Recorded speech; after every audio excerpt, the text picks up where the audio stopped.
All right, today we're going to do something a little different. We're putting on our detective hats and jumping in a time machine to investigate one of history's greatest cold cases.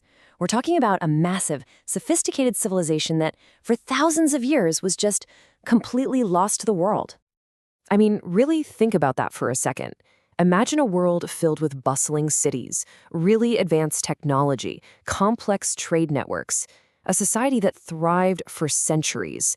And then, poof, it just fades away, its entire memory basically erased from human history.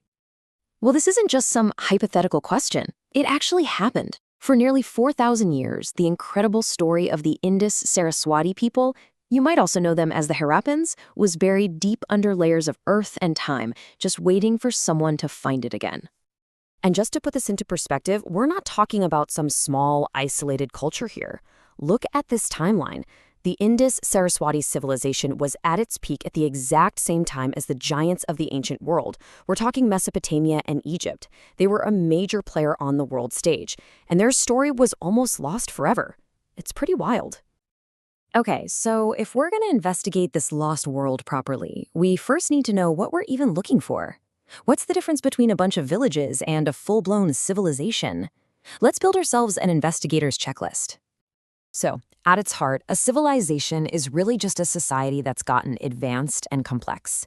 It's the leap from being a small, self-contained village to being part of this huge, interconnected network of cities that share rules, ideas, and some seriously impressive infrastructure.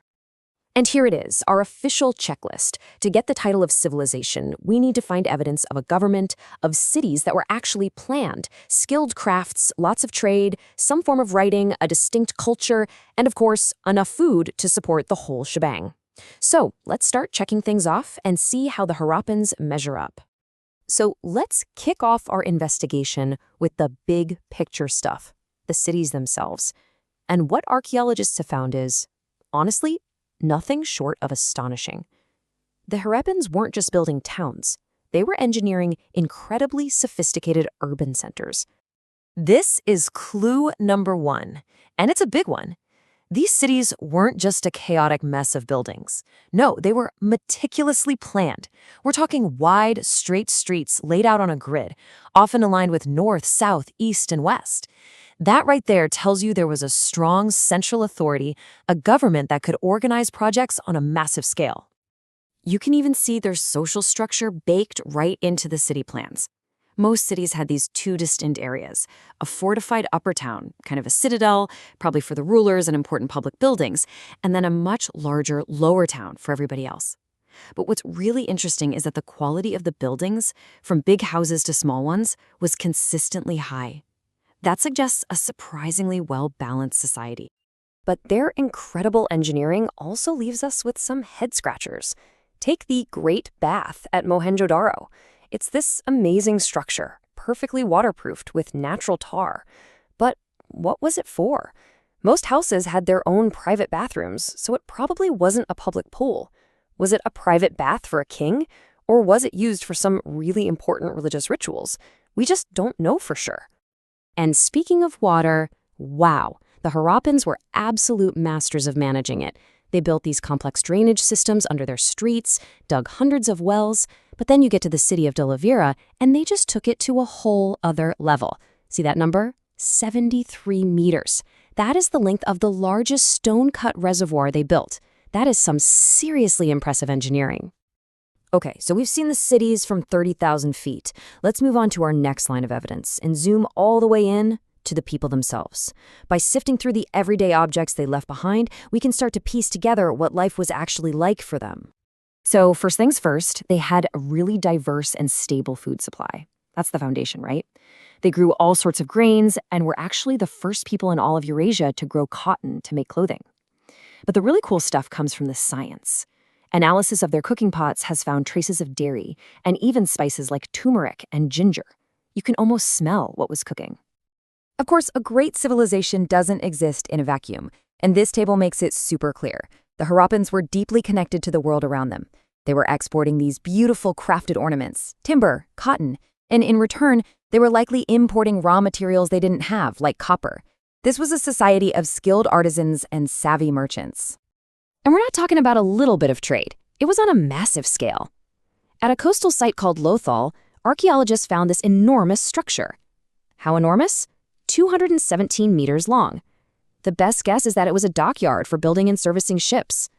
To put that in perspective, that's longer than 2 football fields. Now, maybe the most iconic artifacts they left behind are these small stone seals. Literally thousands have been found. They usually have an animal carved on them, like a bull or sometimes even what looks like a unicorn, along with a line of symbols.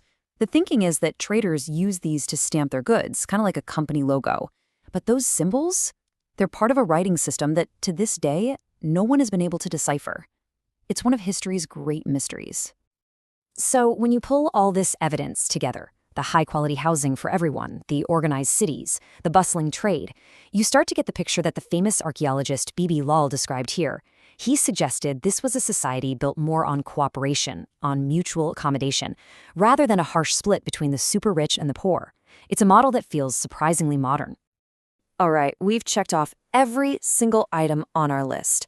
The Harappans were, without a shadow of a doubt, a great civilization. Which brings us to our final and, well, our biggest mystery. Around 1900 BCE, after centuries of success, it all just fell apart. Why? For a long, long time, the go-to theory was that they were conquered by invaders. But there's a huge problem with that theory. Archaeologists have found almost zero evidence of any large-scale warfare. No big weapon caches, no battle-scarred cities, nothing. All signs point to them being a relatively peaceful society.